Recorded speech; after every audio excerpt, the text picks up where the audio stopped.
पुर्तगाल में आर्टिकल 92 के अंदर भाई आपकी भी फाइल रिजेक्ट हो सकती है। वो कौन सी चीज़ें हैं जिससे आपने अवॉइड करना है अगर आप आर्टिकल 92 के अंदर जा रहे हैं और आईमा ऑफिसर आपको वो पूछ सकता है। अगर आप वो रिक्वायरमेंट पूरी नहीं करते तो भाई आपकी फाइल रिजेक्ट हो जाएगी, आपके बायोमेट्रिक डिनाई हो जाएंगे और आपको टीआरसी कार्ड नहीं मिलेगा। एक दफ़ा अपॉइंटमेंट डिनाई हो जाए तो फिर एक लंबा प्रोसीजर है, तब तक आपका कोर्स कंप्लीट हो जाएगा, फिर आपको कार्ड नहीं मिलेगा। वो क्या चीज़ है वो इस वीडियो में डिस्कस करने जा रहे हैं। वीडियो का टॉपिक बड़ा इंपॉर्टेंट है, वीडियो को लास्ट तक लाजमी देखिएगा। अगर आपको पुर्तगाल में लीगल असिस्टेंस चाहिए आर्टिकल 92 से रिलेटेड या कोई भी इमिग्रेशन नेशनलिटी अप्लाई करनी है, लोगों कार्ड अप्लाई करना है, परमानेंट रेजिडेंस अप्लाई करना है, किसी किस्म की इमिग्रेशन सर्विसेज चाहिए तो आप टीम से कॉन्टैक्ट कर सकते हैं। हमारा ऑफिस विजिट करें। हमारा ऑफिस लॉ फर्म है, कंसल्टेंसी फर्म नहीं है। पोर्चुगीज लॉयर्स बैठते हैं वहाँ पे, ना कोई देसी लॉयर्स। तो हमारे जितने भी प्रोसेस होते हैं वो पोर्चुगीज लॉयर के थ्रू होते हैं। मेरी सक्सेस स्टोरीज देखनी है तो आप मेरा इंस्टाग्राम और टिकटॉक पे अकाउंट पे फॉलो करें, वहाँ पे सक्सेस स्टोरीज देखें।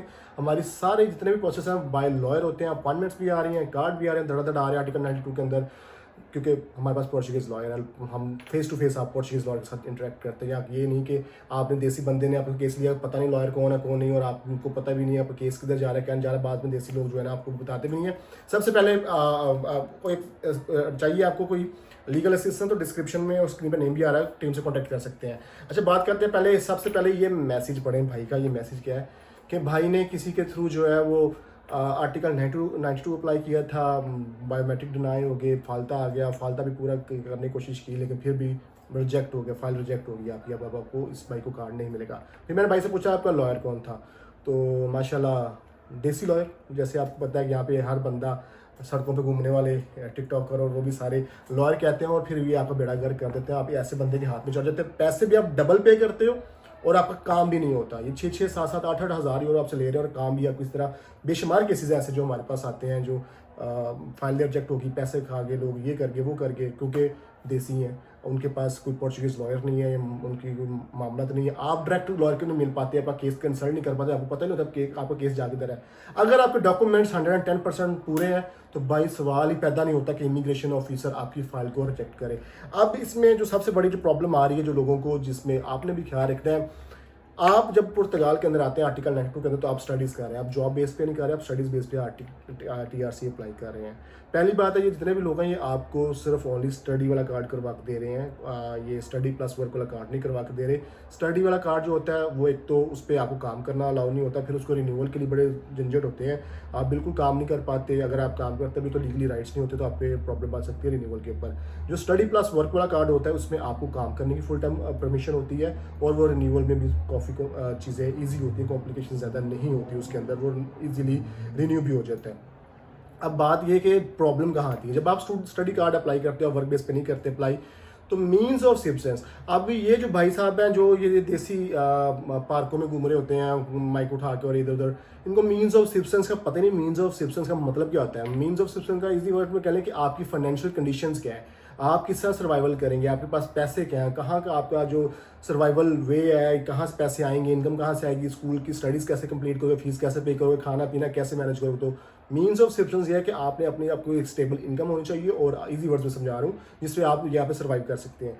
अब ये जितने भी लोग करवा रहे हैं इनको ये नहीं पता होता कि मीन्स ऑफ सब्सिस्टेंस का ये इंपॉर्टेंट चीज़ है आर्टिकल 92 के अंदर। एक और चीज़ बता दूं, आर्टिकल 92 के अंदर सोशल सिक्योरिटी नंबर ज़रूरी नहीं होता। सोशल सिक्योरिटी नंबर जो अगर वर्क बेस पे अप्लाई करते हैं, फैमिली टाइज के लिए भी social security number work base पे होता है कि आपने सोशल सिक्योरिटी पे करना है तो फिर आपका नंबर होना ज़रूरी है।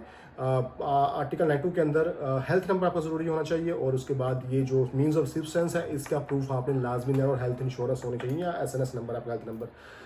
ये दो चीज़ें इंपॉर्टेंट है, हेल्थ इंश्योरेंस और दूसरा आपका मीन्स ऑफ सब्सिस्टेंस, कि आपके पास इनफ फंड्स हैं अपने अपना सर्वाइवल आपने शो करना है कि हमारे पास इतने पैसे हैं। या आप जॉब कर रहे हैं या मामला कर रहे हैं, या आपकी बैंक स्टेटमेंट होनी चाहिए ताकि आप उनको प्रूव कर सकें कि हमारे पास पैसे हैं। आपने आर्टिकल 92 के अंदर जाना है तो ये इस चीज़ का आपने ख्याल रखना है। हमारा अल्हम्दुलिल्लाह मेरी प्रोफाइल जाकर विजिट करें, शॉर्ट्स देखें, टिकटॉक उस पर इंस्टाग्राम पर जाकर देखें, 110% हमारा सक्सेस रेशो हो रही है, क्योंकि हम खुद एक्सपेरिमेंट नहीं करते। पोर्चुगीज़ लॉयर बैठा है, वो कंसल्ट करता है, पोर्चुगीज़ लॉयर ही डॉक्यूमेंट्स रेडी करता है, हर चीज़ पोर्चुगीज़ लॉयर के थ्रू होती है, कोई देसी बंदा इन्वॉल्व नहीं है।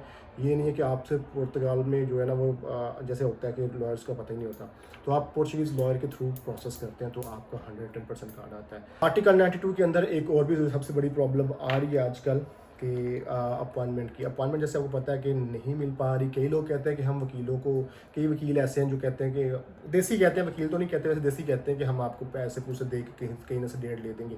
देखिए पास्ट में भी ऐसा होता रहा है कि आइमा के अंदर पैसे पूसे लगा, अभी भी यहाँ पे चलता है ये, हर दफ़ा हर तरफ चलता है। इस पे ये नहीं है कि हमारी कंट्री करप्ट है, यहाँ पे भी करप्शन है, हर मामला आता है। करप्शन है तो 3 साल से इनकी गवर्नमेंट स्टेबल नहीं टिक पा रही, हर साल इलेक्शंस आ जाते हैं, जनरल इलेक्शंस। तो बात यह है कि यहाँ पे भी अंडर टेबल काम होते हैं, जो आपको पैसे लेके जो आपको अपॉइंटमेंट स्केड्यूल करवा देते हैं, वो एक आउट ऑफ द वे होकर आपको फेवर मिलती है। लेकिन जब वो अपॉइंटमेंट आप अटेंड कर लेते हैं, मामला कर लेते हैं, तो भाई उस पर आपकी इन्वेस्टिगेशन होगी, तो आपके लिए प्रॉब्लम हो जाएगी। अथॉरिटीज़ पूछ सकती हैं कि भाई ये आपने, जब आपका आउट ऑफ द वे होकर आपका नंबर बीच में किसी ने घुसाया आपको अपॉइंटमेंट के अंदर, तो पहली बात मिल ही नहीं रही। पास में होता था, लेकिन अभी भी सुनने में आ रहे हैं, केसेस आए हैं कि इस तरह हुआ है, किसी को लेकर दिया लेकिन उस पर कार्ड ही नहीं आया। अगर आप, क्योंकि अभी इमिग्रेशन में अपॉइंटमेंट दे नहीं रही, तो एक ही हाल है कोर्ट केस करके जब अपॉइंटमेंट लेते हैं, तो ये भाई एक लीगल प्रोसीजर के जरिए कोर्ट ऑर्डर करती है आइमा को, आइमा खुद आपको अपॉइंटमेंट देती है, एक लीगल प्रोसीजर के साथ एक मामला चलते हैं और आपको कार्ड भी रिसीव हो जाता है। तो ये एक सेफ साइड है। अगर आपको बंदा ऐसे ऑफर कर रहा है जो कह रहा है कि मामला तो ऐसे कर देंगे ऐसे कर, तो अवॉइड कीजिएगा। दूसरी एक बात है कि कोर्स जितने भी हैं वोकेशनल ट्रेनिंग कोर्स वाले, वो तकरीबन मैक्सिमम अगर किसी कोर्स की आप देखें कितना महंगा है, 1400, 1500, 1200, 1000 मैक्सिमम कोई भी कोर्स पकड़ेंगे तो 1500 से ज़्यादा उसकी वो प्राइस नहीं है कोर्स की। यहाँ पे लोग 2500 यूरो, 3000 यूरो ले रहे हैं, और अनरजिस्टर्ड स्कूल्स के अंदर आप एडमिशन करवा रहे हैं, जो कि बायोमेट्रिक के ऊपर जाके आपका डिनाई हो जाना है। फिर आप ये चलते फिरते लोगों को ना आप इनके पास जा सकते हैं, ना पूछ सकते हैं, ना कुछ कर सकते हैं, ये फिर आपको ब्लॉक कर देते हैं। बड़े केसेस ऐसे हैं। तो ये आर्टिकल 92 के अंदर आपने ये ख्याल रखना इन चीज़ों का, आपने आपके TRC डिनाई हो सकता है अगर आपने मीन्स ऑफ सब्सटेंस और इन चीज़ों का ख्याल ना रखा। तो ये थी आज की इन्फॉर्मेशन आर्टिकल 92 से रिलेटेड। उम्मीद करता हूँ आपको काफ़ी ज़्यादा हेल्प मिली होगी इस वीडियो से।